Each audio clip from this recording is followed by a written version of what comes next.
Okay, thank you everybody for joining us for the Lunch to Learn today, which is about Tu B'Shvat, right? Which Tu B'Shvat is actually Monday. A big thank you to our sponsor, Jim Richmond, in honor of his wife, Dina, in capital letters, right? So anybody that puts up with me for 42 years deserves at least that. There you go. So a big thank you to Jim and anybody that'd like to sponsor Lunch to Learn in the future, please be in touch with me.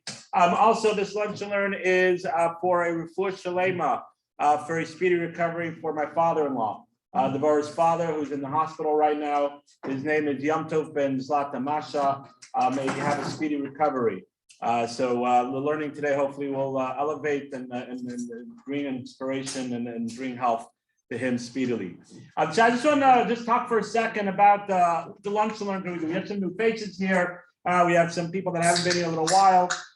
I thought it would be a good opportunity to talk a second about the learning that we have here, the opportunities that we have here, and about the Lunch to Learn itself. The Lunch to Learn started a little over 8 years ago, right, with Ken Jacob, who happens to be on Zoom today, all the way in his house in Nakati. And we started off in his office, and we didn't know what to expect. We thought that we might have, 2 people, 4 people. Right? Lo and behold, 15 people showed up to the first Lunch to Learn in Ken Jacob's office a little over 8 years ago. And from there, that spiraled and became a thing in the Jacksonville community. The Lunch to Learns that we had, we expanded to the Mandarin community. And thank God, I'm very proud of the Lunch to Learns.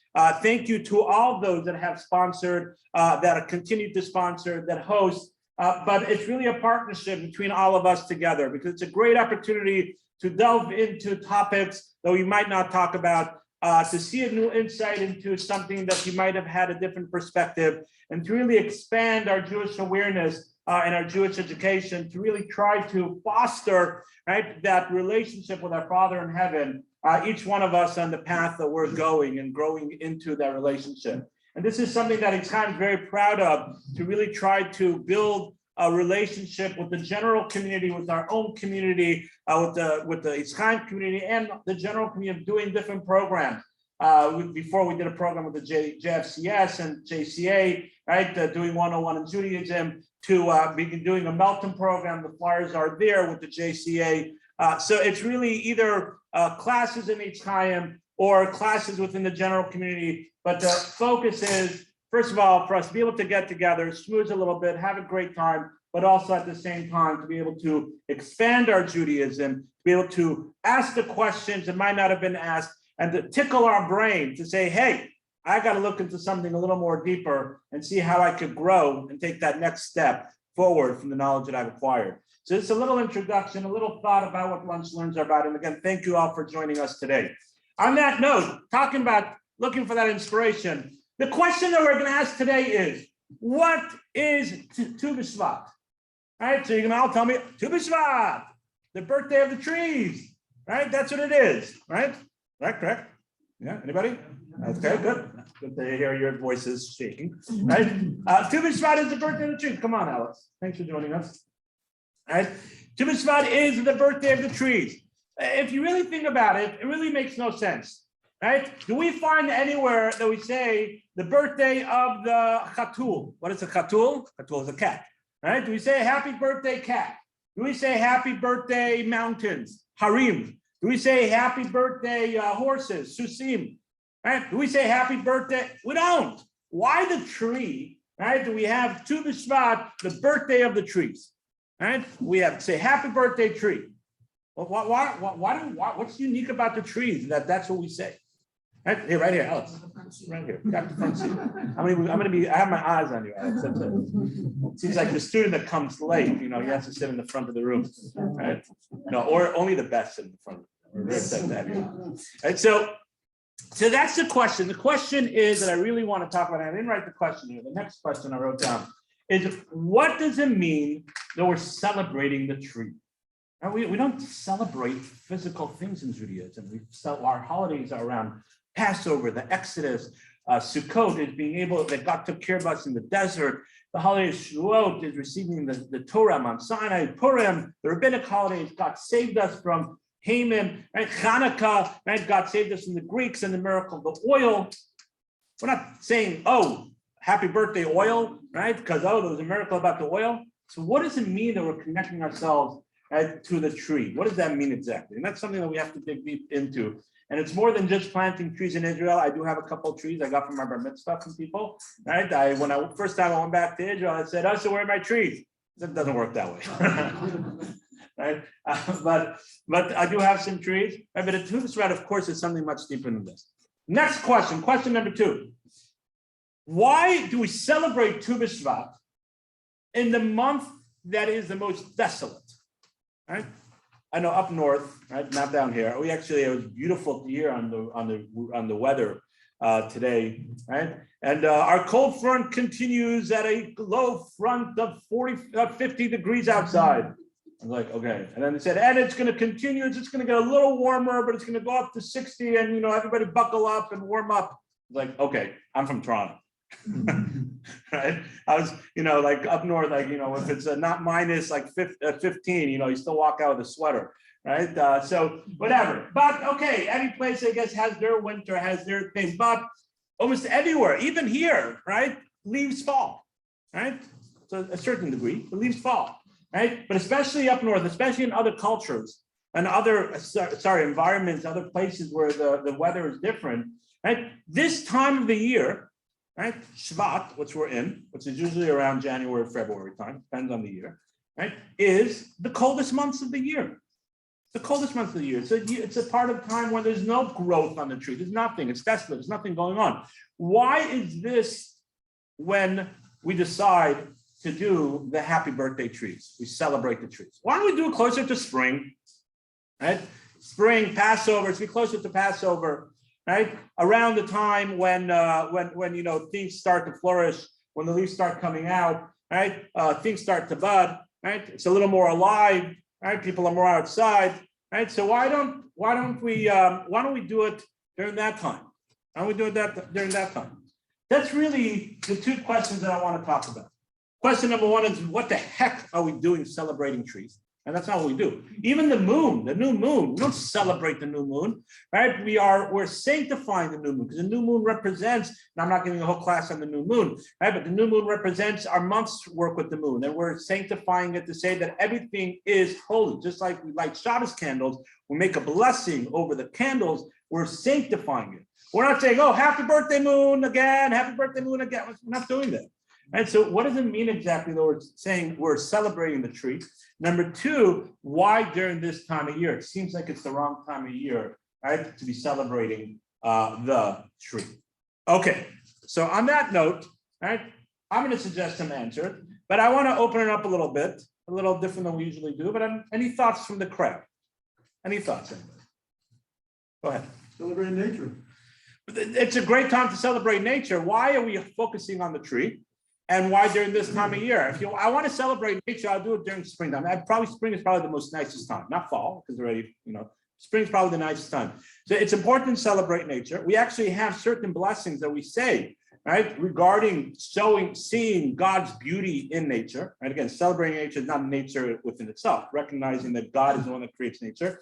When one sees a tremendous mountain range, let's say they go to the Alps or things like that, there's a blessing that you're supposed to make. Right? Ocean basis, God created the world and the beauty of the world, right? When you see the great lakes or great oceans, there are blessings that you're supposed to say, right? But why specifically the tree? And now seems to be the wrong time. Go ahead, Alan. Does this holiday usually coincide with the new moon, or is it kind of like? No, it's actually smack in the middle of the month. Tu B'Shvat is the 15th of the month, right? It's actually smack in the middle of the month. My only, I would say, like idea what rings the bell to me is I was doing some studying 2 days ago, and we're talking about tefillin and how, you know, we're trying to connect to something that we can't see. And I was reading a book, and it's kind of explaining about like a tree, how the tree has these like roots and how they're actually like one unit. But then it was saying how we are yearning for that, like for Hashem, those roots, and kind of how like when we put on. The book was just kind of making comparison and say, well, when we wrap tefillin, in a way, Hashem is wrapping his tefillin like for us. So we're like praying for him. Okay, very good. So we're going to take what Alex, the comparison to tefillin, we're going to leave on the side right now. So it's important. But your point that you bring out that the way the tree is is created different than everything else, we're going to expand on that. Where there's roots on the bottom and it grows to the top, we're going to use that in a minute. Very good. That's definitely the beginning of something. Go ahead. I don't know if this is correct or not, but it seems that the tree is dormant, but it's not really dormant because there's stuff going on the inside, and I think it's something like the sap is rising and stuff, and things are getting ready to do it. Perfect. Excellent. That's another point we're going to bring. We're going to talk about these 2 points. We're going to connect the 2 of them together. Excellent. I'm out of a job, guys. Right? No, excellent. Good point. Very good point. Any other thoughts before I continue? Go ahead. One more time. Long life. So not every tree has a long life. That's true. Some trees do, right? The great trees in California, hundreds of years old, right? And then, the tree in my backyard got zapped by lightning and boom, it's dead, right? So it depends, but, okay. So let's take the next step in our journey today, right? I'm going to show you that besides this holiday, which this FYI is not even a rabbinic holiday.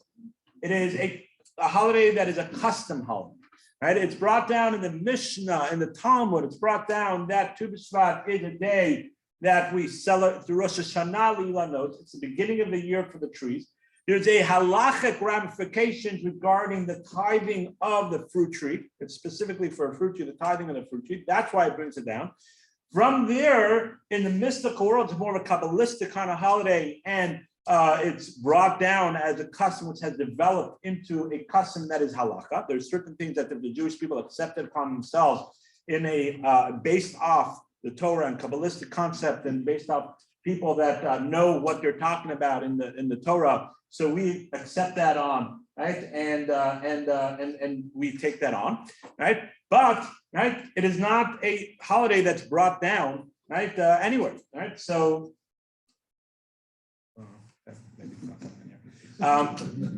So just to put that into perspective, right? It is a holiday that is celebrated tremendously, right, amongst all levels of Judaism, and whatever level you're on. But it's actually one of the, regarding in severities of holidays, it's actually one of the lowest level of severities of holidays. But there's a deep meaning and a connection why our neshama, our soul, is connected to it. I'm going to show you a couple of different places where we see that a tree has a significance in Judaism. And not only in Judaism, we see trees have significance in our secular lives too, right? And what is it? Number one, right? It says, happy is the man, King David in Psalms, right? It says like this, happy is the man who delights in the Torah of God, and his Torah is, right, meditate day and night. He learns it day and night. He will be like a tree planted by the river, right? Water that brings forth its fruits in the seasons. Its leaves shall not wither, right? So what do we see? Number one, King David in Psalms compares a man that learns Torah, one who is learning Torah day and night. Torah is part of who he is compared to a tree on the river banks. Why the river banks? Because it means to say that it's constantly getting its sustenance. It's constantly having water to feed it, right? Strong tree, a powerful tree whose leaves won't wither. That's so number one, we see King David already compared, right? The man of learning Torah to a tree. Please, there's more food. So if you want to get up and get some food while I'm talking, I'm not insulted. On the contrary, I encourage it. Right? So please feel free to get some more food. Right? I always like people eating while I'm talking, keeps them busy. Right? So that's number one. We find that. Number two, right? And this is from Rabbi Eliezer Shor. He wrote this, I think it's on Aish.com. He had an essay called The Tree of Life. And I just took a couple of paragraphs from it. Right? Come on in. Right? The image of a tree, right, is a central part of humans, right? Tree we see is symbolized. How do we symbolize our family? We call it a family tree, right? So we see a tree is in the secular world, we call it a family tree, right? A lot of times different images, when you want to show different things, it's represented by a tree, right? That's what a tree is. Also, we find in Judaism, when God, one of the first things that we're told about the Garden of Eden, right, is that God made trees, and then he had the tree of life and the tree of wisdom. Right? It said the tree of wisdom, and the tree of chai, and the tree of life. God told Adam not to eat from the tree, right? But it's either with a physical tree, it's a metaphoric tree. But we see again the Torah tells us, right, about a tree, right? The tree symbolizes a connection between heaven and earth. That's what a tree represents, right? The Kabbalah speaks about a tree, right, as a sphirot. And we spoke about in our class, in the Kabbalah class that we're giving, not learning Kabbalah. It's a class about Kabbalah, right? And that is just to make that very clear, right? And that's on Monday nights. There's still 3 more sessions left. Right, and that's on Zoom primarily. If one wants to join me in the chapel, that's cool, but it's primarily on Zoom, right? So in the Kabbalistic speakings, we find that something, a sphirot, those are the zodiacs in Kabbalistic concept, is shaped in, it's diagrammed in a tree, right? In the way of a tree, right? In the Torah, right, we find that it says in the book of Deuteronomy, right? It says, man is like a tree of the field, right? Any man, it's referring to a man is like a tree of the field. It actually talks about the prohibition of cutting down a fruit tree. There's a prohibition to cut down a fruit tree, right? Regular trees, you cut down for lumber, for paper, whatever you want. But if one has a fruit tree, you're not allowed to cut it down. There's a prohibition against that, right? You have to have extreme circumstances to be able to cut down a fruit tree.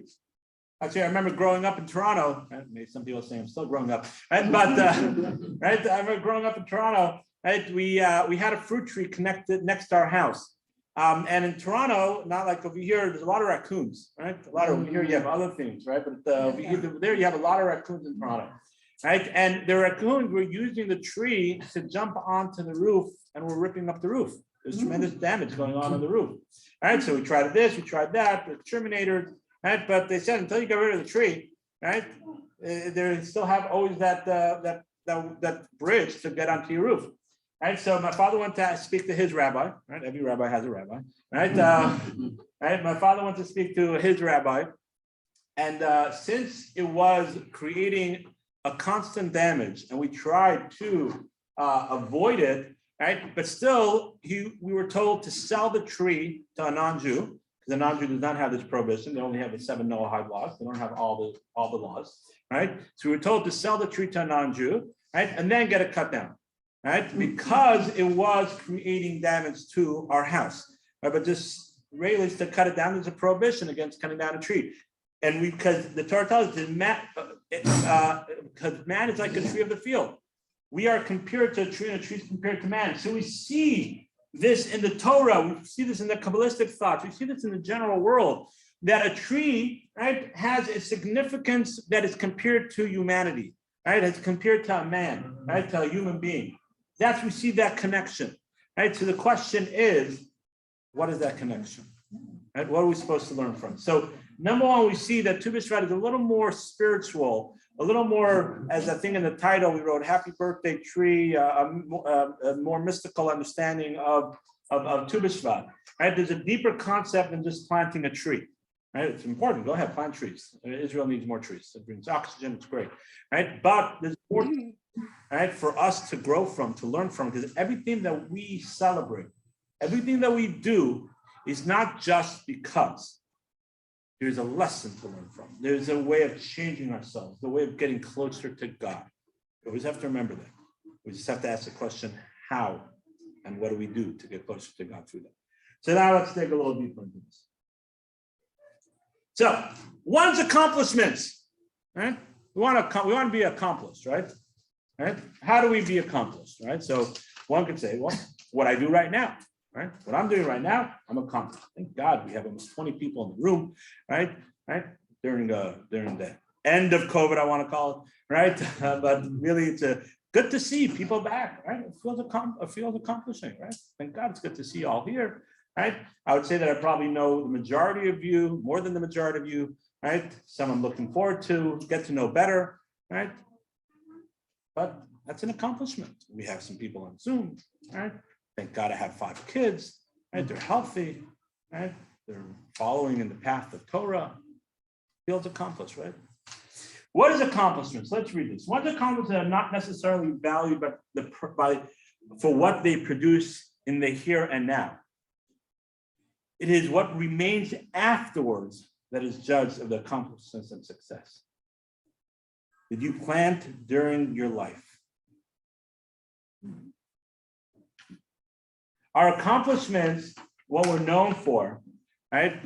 We're great people. There's great Torah scholars, right? There were great Torah scholars that we don't know anything about. We don't even know their names, right? We know Rashi, we know Rambam, the Maimonides, we know Nachmanides, we know the Ritva, we know the Meiri, right? We know some other great rabbis, right? But there's other great rabbis, and they're alluded to. Actually, I remember once reading the Rajba. The Rajba has tons of writings on Torah, and he's brought down in the Code of Jewish Law tons of times. I mean, I know it sounds ignorant by saying the words tons of times, but I don't know, a lot of times, right? He's brought down. He's one of our fathers of giving us explanation on the Talmud. And the Rajba, I remember one time writes in his writings, right? Not in the Talmud, but his responses. Right? It's called a tshuva in his responses. There's almost a line and a half of an introduction of a rabbi that we never heard of. I remember the rabbi's name anymore, but it was almost a line and a half of introduction. The chassid, the tzaddik, hakadosh, the holy, the righteous, right? The light of the generation, right? Who we all drink the words of Torah from. It's a line and a half of saying this scholarly of this rabbi. And if the Rajba spends a line and a half to do that, right? There has to be that this person was woohoo, right? We don't even know his name. It's of course at that time he was accomplished, and I want to rephrase a little bit. It doesn't mean to say that you're not accomplished. Of course he was accomplished, not taken away from you. But meaning to say that your legacy, right? What you in later in life or afterlife, right? What are you known for, or are you even known? Are you even known? And that depends on what we plan in this life, right? If not for nothing remains when you are gone, and therefore your life does not have lasting significance. However, if you plant by learning Torah, by adhering to the commandments of God, by acting morally and teaching the children to do the same, or your grandchildren, or your students, right? There was the Chazon Ish, one of the great rabbis, right? Pre-war Europe, and then he got to Israel right before the war, and he built up a lot of the Torah institutions in Israel. Chazon Ish was a powerhouse. He had no children. He had no children. But he always said his children, his legacy, his children are all the yeshiva students that he helped make sure that there were Torah being taught in Israel. All the students and their children, that's his legacy. Because the Talmud tells us that students are considered like your children, because you teach them Torah, right? So it's not necessarily, right? Not necessarily your own children, or by supporting institutions, you are creating that legacy, right? You're learning, you're creating, you're getting other people. People will come and say, "Wow, look, Chaim Yanko, that's my name too, right? Is coming to synagogue every day. You know, I'll be encouraged to come to synagogue every day, right? They're taking on a learning, right? I will take on a learning. They're donating something, and I'll donate something." By being an influencer on other people, have a way, right? That is also, right? That is also creating a legacy. What do we call that? The fruits of our labor. Call the fruits of our labor. So number one, I want to take from the Torah, then we're going to bring up another point. Number one, right, is that just like a tree, the difference of a tree and everything else, and halakhically, it also makes a difference. Right? A tree is something that is around all the time, but its fruits constantly change. A tomato, you have to replant the seed, right? Other things, you have to replant it, right? A tree is constantly there. And once you plant it once, right, and it's a healthy tree, take care of it. You water it, and you make sure it's soiled and all that stuff. And I'm not a farmer, so I can't add more than that, right? I can tell you to water it, right? But once you take care of it, it will reproduce every year. Its legacy is around forever, right? So you're saying that it lasts forever.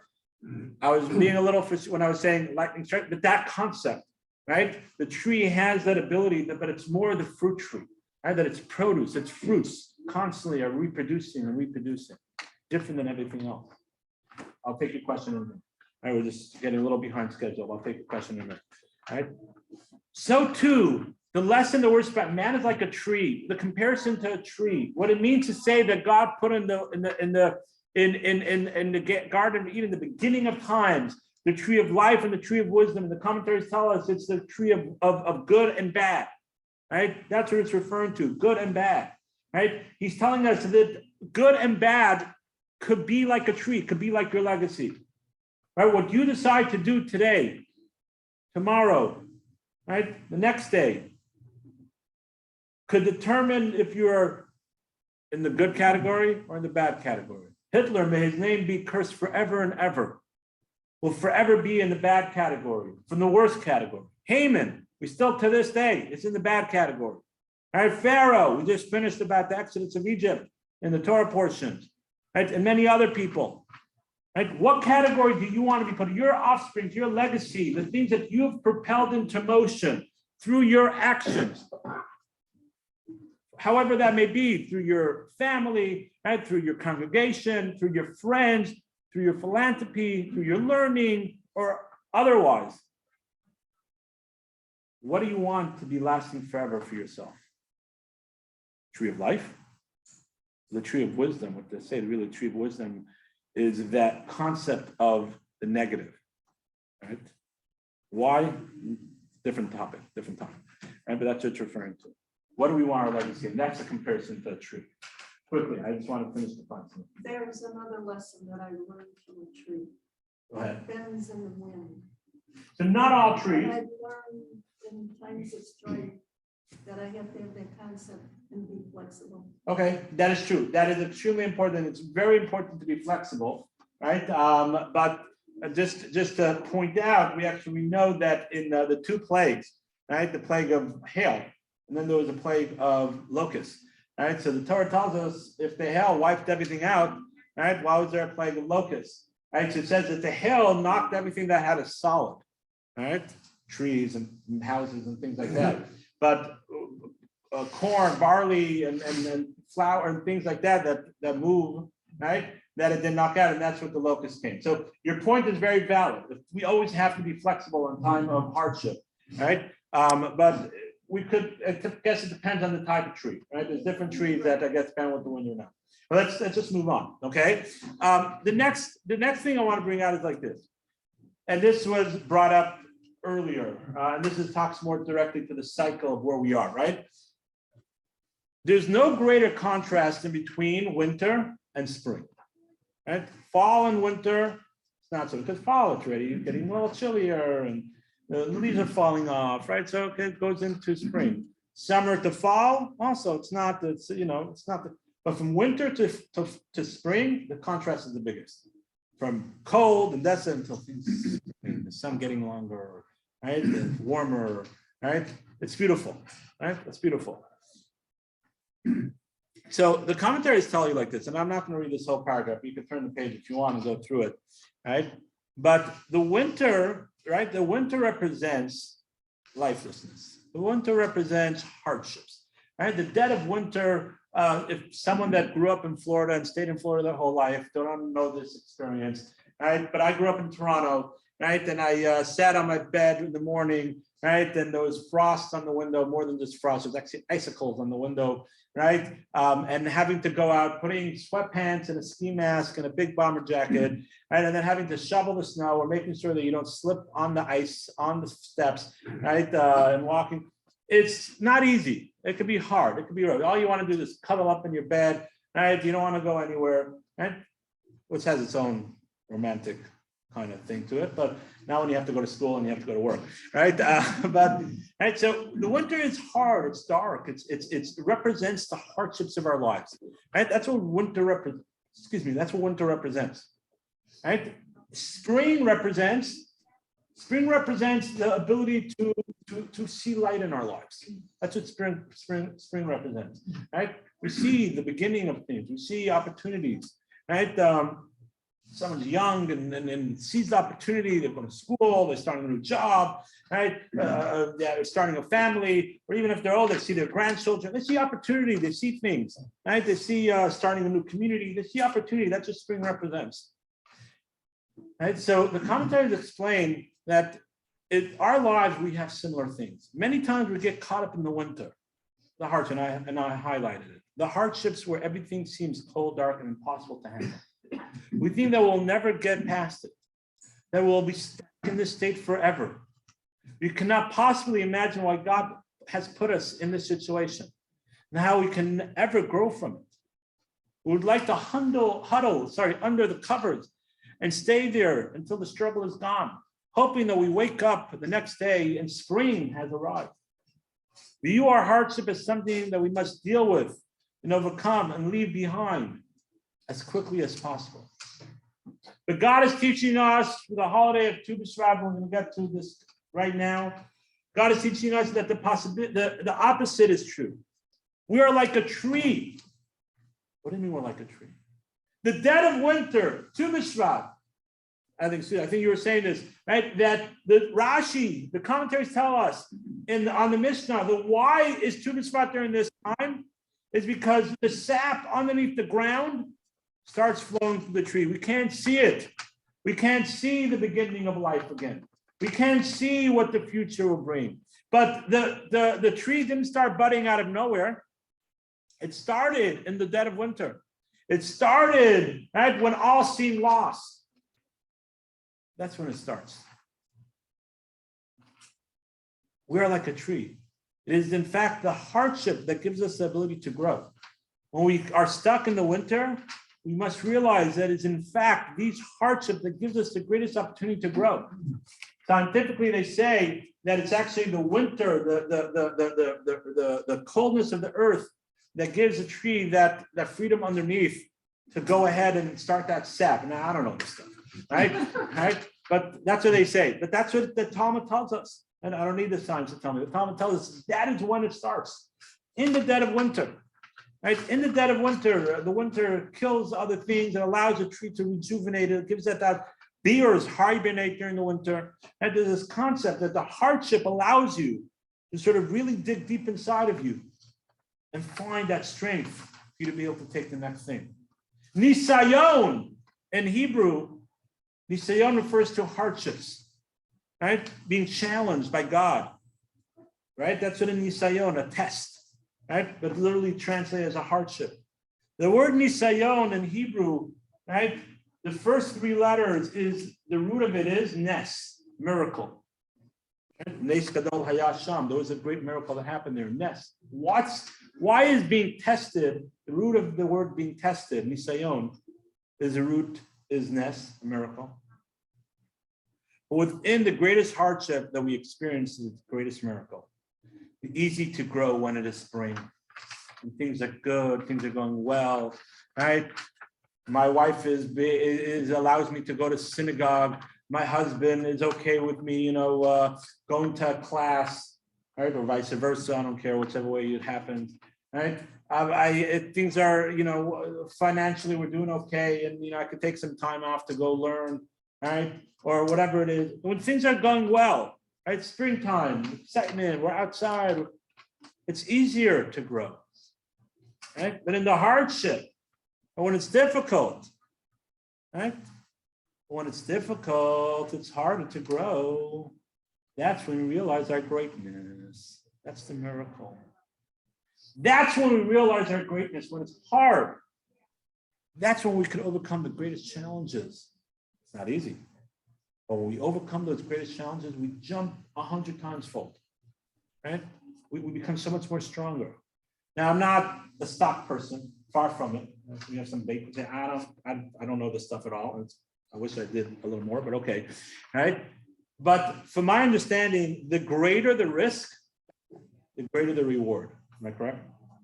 Thank you. Okay, at least I know something, right? Right?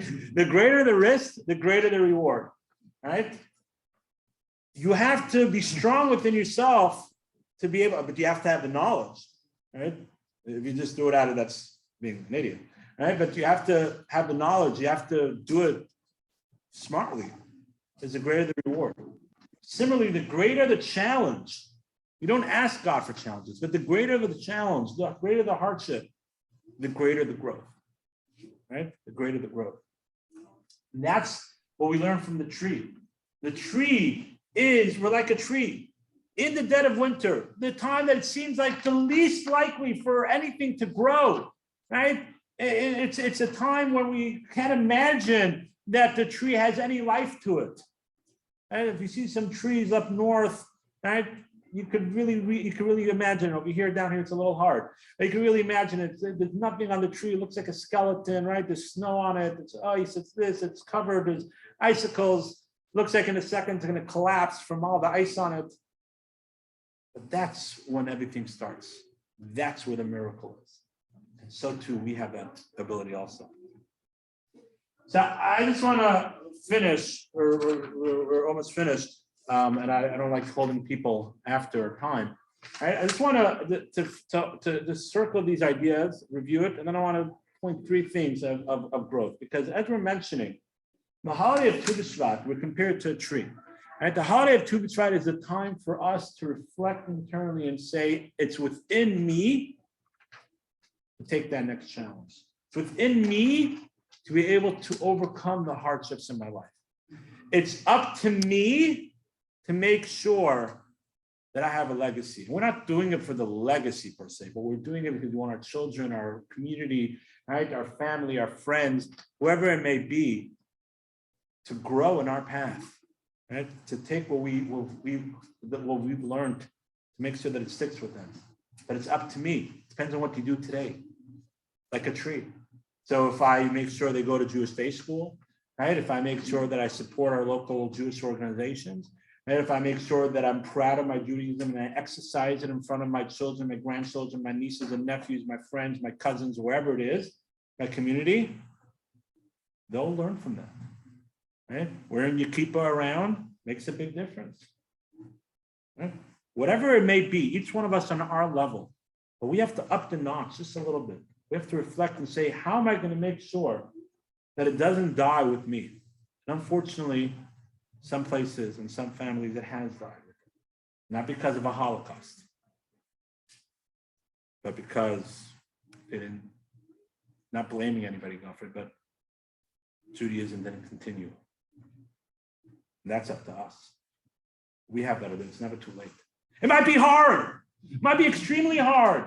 All right, it's the dead of winter. You can do it. You have the ability. You have the ability to change. The flick of a finger, keharif ayin, like the blink of an eye. It's within us to change that. One day, Tu B'Shvat, the day before nothing was going on in the tree. That one day, magically, God created that way, right? The tree starts, sap starts bubbling, and I don't know what happens in there, right? But it starts growing. So too, we all have that within us. I just wrote down on the end of the second page, right? Just three things to that we could focus on, right? To try to get us motivated, to try to get us to start changing, to get us to reflect and to take that next step. Number one, find what inspires you. There are times when the goal you set in the past loses their appeal now. All right. So, I've set a goal to, finish whatever, to do this, right. I have an ongoing goal of doing exercise. Okay, we'll leave that alone. Right. Right. But, having a goal, sometimes that, whatever, if it was, going to Minyan, and that goal, it's important. You still have to go to Minyan. But you sort of lost that interest a little bit, right? It's normal and it happens. Sometimes we lose touch with our goal since we are in a different emotional state, right? Things happen. Sometimes our priorities change and we no longer want to work on those goals anymore, right? Now, if it's a good goal, you should always want to work on those goals. You might need to find something that is a goal of going to services, right? Once a month, once a week, whatever it is. Right? That's a good goal. You might not be interested in that anymore. That I say, don't throw that out. Try to find something that interests you, because once we start connecting, our sap starts flowing. Let me rephrase it. Our spiritual sap starts flowing through our body. So if it's not going to services, but it's coming to a class, right? It's listening to a Torah topic online, right? If it's giving a little charity to a worthy cause, helping a family out, helping us, our local Jewish institutions out, right? Whatever they might be, saying, I'm gonna say a blessing once a day, right? There's plenty of blessing. Once a day, I'm gonna make a blessing over food, right? Once a day, I'm gonna say a blessing called Mo Down, whatever it is, right?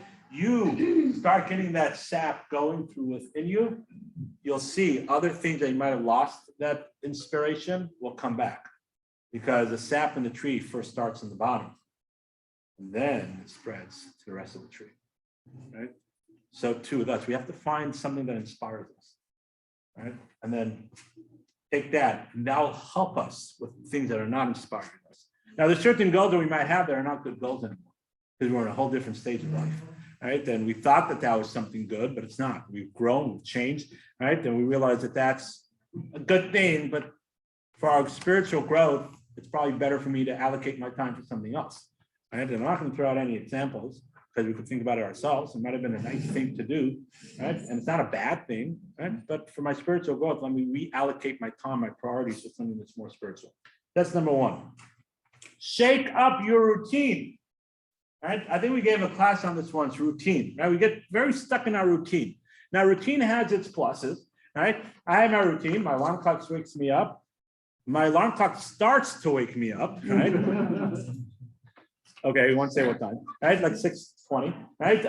Right, and it eventually, hopefully, gets me out of bed by 6:30, right? But I'm a routine. It's good, that's my routine. Now, we were on vacation, and unfortunately, my body still woke me up at 6:20. I was like, come on, right? Now you wake me up. Okay, I went back to sleep, right?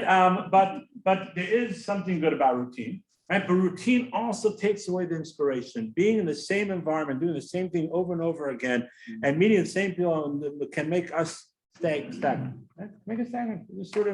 We feel like we're living our lives in rote. We're new computers, right? And robots. We're just doing our thing. Right? We gave a whole class about not living our lives in stagnant once. Right? And that's something important. Right? We have to change things up a little bit. Right? Now, doesn't mean to say that quit your life and change it. God forbid. Right? You have a good life, you have a good, healthy, relationship and synagogue. That's not what it's referring to. But just change some things up in your life. Do something that's a little different. Go to check out a new class. Go. You didn't help with a food pantry. Go help with food pantry. Go help in River Garden. Right? Go to try out. A service. Try to. I'm gonna go and interesting sound, making blessings over food. Let me learn about that. Try to change things up in your life a little bit, right? That you're not always doing routine. There are going to be routines in our lives that we have, and we need to have them. But can we make those routines not routine? By reflecting on them, by thinking about them, by changing up those routines just a little bit. Right? So you know what? Yes, thank God I have a healthy marriage. You know what? I usually don't bring flowers on just any night. I'm going to bring flowers one night. Right? I'm going to cook in his favorite dish this night, even though it's not a holiday or whatever. Right? Whatever it is, or vice versa. She brings him flowers, he cooks him. I don't know, our generation, who knows? Right? But whatever. Right? So whatever way you want it. Right? But just change something up within your routine. That gives you that vigor, that gives you that life. And that's the commentary say why the tree does lose its flower, its leaves and its fruits, and it lose because it sort of needs to change up a little bit. And then it comes with a vigor again, comes with the excitement again. We need that in our lives. And step number 3, and then of course many more steps, but it's not the point of our class today, right? And this is probably one of the ones that those that have been in my class before, it's coming out of the ears, but too bad. I'm going to say it again. Start with small steps. Don't take too much that you can't handle. Right? Do I have the phrase? No, don't choose too more than your whatever. I don't remember the phrase. Something about chewing about food. Of course, it's Judaism. Bite off more than you can chew. Don't bite off more than you can chew. There you go. Right. Of course. All right. Thank you for that. All right. Don't bite off more than you can chew. Right. Starting right also comes from being frozen in fear. Right? When you stammer, you feel like I can't do this. Right? I've had people that came over to me, right? I give a class in Shabbat afternoon, Shabbat morning during services called Unlocking the Closed Book. Now we expanded it. Henny Fitt and Rabbi Orr give on opposite weeks, they give something called Parsha Live. It's during services. It gives you the opportunity to pray a little bit, also learn. During the prayer, it's in a separate room, and then we come back to the rabbi's sermon and all that. Right, so I've been throughout the times. Thank God, people have been coming. People that I met, they come to the class. And I remember once or twice, I was talking to someone that's not from Yitzchayim, right, not from the Orthodox community, and I was telling them, come to the class, right? Don't come to services, come to the class. And I remember they told me, they said, like, I don't know, I'm scared to come. Like, I feel like I don't know what, right? Being frozen in fear sometimes the unknown. Being frozen sometimes of taking too much on, right? It stalls us. It stalls us, right? Try something small. And that's actually why I created this class. I said, just come for the class. Don't come for services. Don't come for services. Just come for the class, right? Just come, experience the class, and then so but surely you meet other people, and whatever happens, happens, right? That's why I created this class. That's the main reason. Of course, it's to teach, but it's to give an opportunity to come experience, right? Something that is foreign to them. At the Orthodox community, right? In a healthy way, in a small step, right? And everything we do, we should do the same thing. Start with small steps. And that's step number 3 for today. So we're going to wrap this up. First of all, a big thank you to Jim Richmond for sponsoring our Lunch and Learn today, right? In honor of his wife of 42 years, 42, right?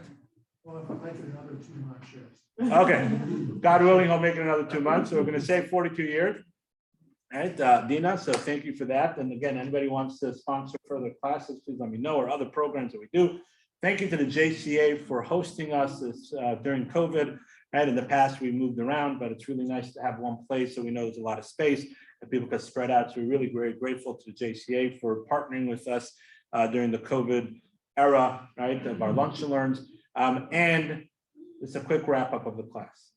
Tu B'Shvat is more than just planting trees. Again, there's nothing wrong with planting trees, but Tu B'Shvat is an opportunity for us to reflect internally and ask the important questions. Why is man compared to a tree?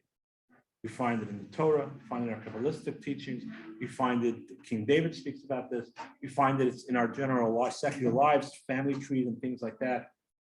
And we spoke about today 2 main points. I'll take questions afterwards. I'm just going to wrap up, right? We talked about 2 main points that sort of circulated to other ideas. The 2 main points were, number 1, right? We spoke about the concept, right, of a tree reproducing, right? We talked about the concept of a tree giving forth, right?